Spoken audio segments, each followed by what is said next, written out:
ये मुन्ना चांद पर आकर क्या तलाश कर रहा है और आखिर क्यों आया है? आओ, मैं तुम्हें बताता हूं।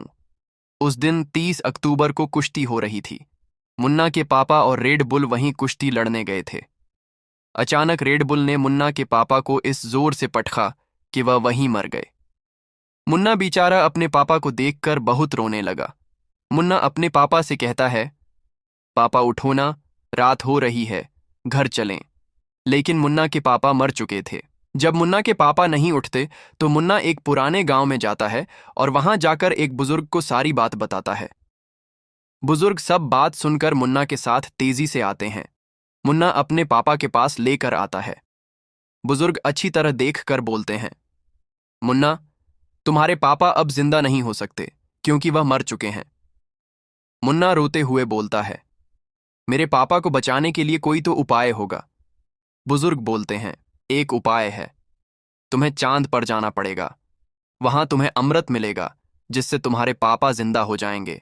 लेकिन वहां जाना बहुत मुश्किल है क्योंकि वहां ऑक्सीजन नहीं मिलती। ये सुनकर मुन्ना बिना कुछ सोचे अपने पापा से बोलता है, मैं कसम खाता हूं पापा, मैं आपको जिंदा करके रहूंगा। मुन्ना तेजी से नासा के साइंसदानों के पास जाता है और वहां जाकर सब कुछ बताता है।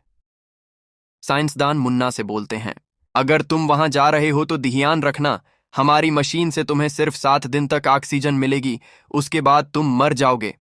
मुन्ना बिना कुछ सोचे समझे चंद्रयान में बैठता है और तेजी से ऊपर की तरफ रवाना हो जाता है। 3 दिन के सफर के बाद वह चांद पर पहुंच जाता है। अब देखो, क्या मुन्ना वहां से अमृत ले जा पाएगा? मुन्ना चांद पर तेजी से अमृत तलाश करता है। तलाश करते करते पूरा एक दिन गुजर जाता है। जब रात होती है तो मुन्ना थक कर बैठ जाता है। अचानक उसे एक घड़े में अमृत नजर आता है।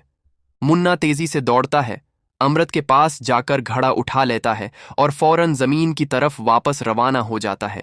अगले दिन वह अपने गांव पहुंच जाता है। आकर अपने पापा के जिस्म पर अमृत डाल देता है।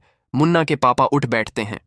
फिर मुन्ना रोते हुए बोलता है, कोई भी हमारे पापा से प्यार नहीं करता। अभी तक किसी ने लाइक, सब्सक्राइब करके कमेंट में पापा नहीं लिखा।